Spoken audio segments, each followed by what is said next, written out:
What's going on, everybody? This is Neo. Islam means love. The Quran means wisdom. All right? Peace and love.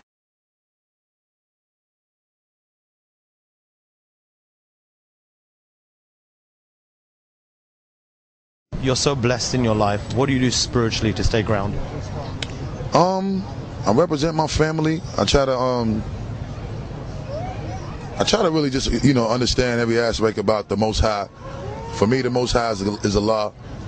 And all praise is due to Allah, Lord of all worlds, the greatest, the beneficent, the merciful, the Most High. And I live my life by Islam. And at the end of the day, I think that's pretty much what grounds me in the way that I think most people should be grounded, and that's just enjoying who you are as a human life, as opposed to trying to add all of these other additives and preservatives to your perspective on life, where you think you this person much more than another person. Just being you, being in tune with your spirit, being in tune with your reality as far as life is concerned, and definitely being in tune with your family.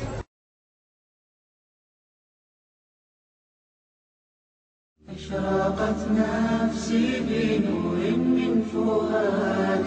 want to tell you just a little about the background that I came from. I'm not a doctor, I'm not an author, I'm not a lawyer, I'm a slave. And that's why I took the name Abdullah, the slave to Allah. I actually came from a line of preachers and teachers. They went back to a man by the name William David Chappelle. He was actually a slave who was bought and sold. I was the first Muslim in my family, but today there are 25 Muslims in my family. Nobody in my family learned this, or rather accepted Islam from my hands.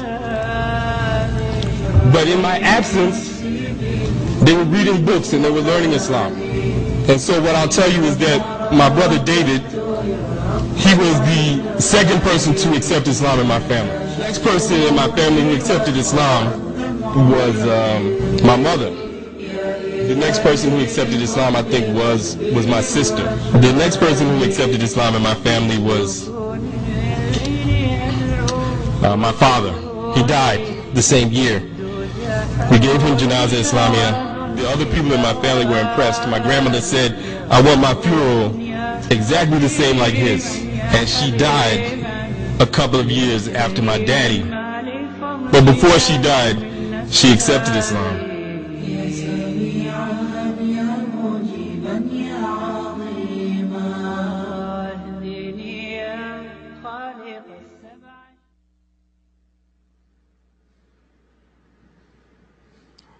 Heroes come in all shapes, sizes, colors, and religions. This man might be the most famous person in the world. He's one of the greatest heroes of our time, and he is a Muslim.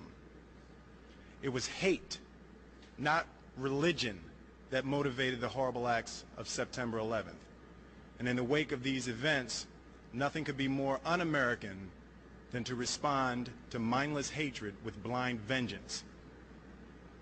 My friend and I want you to remember that, and that we are strongest when we stand together. Champ? I'm here because of the terrible thing that happened the other day. I'm a Muslim. I've been a Muslim for 20 years. And I'm against killing, violence, and all Muslims are against it. I think that people should know the real truth about Islam. You know me, I'm a boxer. I'm called the greatest of all time. People recognize me for being a boxer and a man of truth. And I wouldn't be here representing Islam if it was really like the terrorists made it look. I think that all the people should know the truth and come to recognize the truth, because Islam is peace against killing, murder, and the terrorists and the people doing that in the name of Islam are wrong. And if I had a chance, I'd do something about it.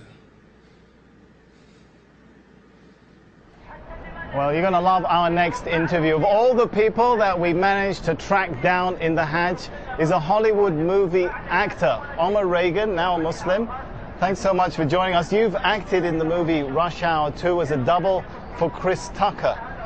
Tell me about how you went from Hollywood to Hajj. That's an amazing journey in itself. Yeah, when you put it like that, it kind of, I don't know. It's the first thing that comes to my mind, like, wow, how did I get here? I can say I'm grateful. I know my mother, she converted to Islam when I was young, but I grew up making a lot of mistakes. We won't get into that. Yeah, please don't tell nobody. Don't tell nobody. But then I started working, and I was always raised to be a good person. And then I joined up with this group called the Canadian Dawah Association, which I ended up being the program developer for it. And we started doing little functions like Stop the Violence and things in Canada and things in the U.S. And then they said, hey, we're sending you to Hajj. And I was like, what? And I didn't feel like I was ready, so I started trying to study, and I came last year. All right, now, as I mentioned, you've doubled for Chris Tucker. You know what I'm going to ask you? I got to ask you, what would Chris Tucker say if he was on Hajj? He'd probably say something like, hey man, it's a lot of people and they pushing me. No, he probably say, it's all for Allah, man, all for Allah. It's only one God. Numerous of things. And you know this, man. They do this. I got a new life. How do Hollywood? You're still working in Hollywood, so yeah. It's quite an interesting balancing act. Do Hollywood and Hajj really go together? You can maintain those two roles. Hollywood and Hajj. Yeah, that's controversy right there. That is controversy. It's like, when you hear it. But is that Bernie Mac now? Or what is that? Hollywood and Hajj. Now, you know, it's conflicting, but it works. Because Hollywood teaches you kind of like put on this, be a fake person, be another person, and Hajj teaches you to really be yourself. It strips you of everything that you thought was so important and everything that you really fight for. It's about me and what I need. And Hajj, man, you know, you sleep on the ground, you know, you wear nothing, as you can see. No, we don't want to really show you wearing nothing. He is dressed, by the way. That is true. That is true. But you stripped of all those worldly possessions, you know, and you kind of, everybody's on the same level, no matter how much money you have. We're the same. So I can take that back to the U.S. with me, you know. Be a nice person, be a good person. What Islam really teaches is have good character, good manners. Tell me, Omar, does it hurt your Hollywood profile, your Hollywood career, that you have such a high profile as a Muslim? As you mentioned, you're in Hajj, you're talking to us on TV, you're part of the Canadian Dawah Association. I don't know. That's a good question. I'm going to find out when I go back home. Well, if you need a job, I'll talk to my boss. Yeah, do that, because U.S., they'll be like, you was on Al Jazeera? What? I'm like, they love us.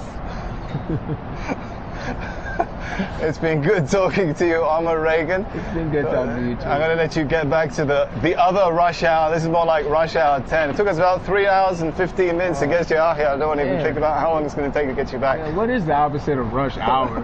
Slow motion over here, man. You can't go nowhere. It's just too many people. They in mountains and everything. It's beautiful though. It is beautiful.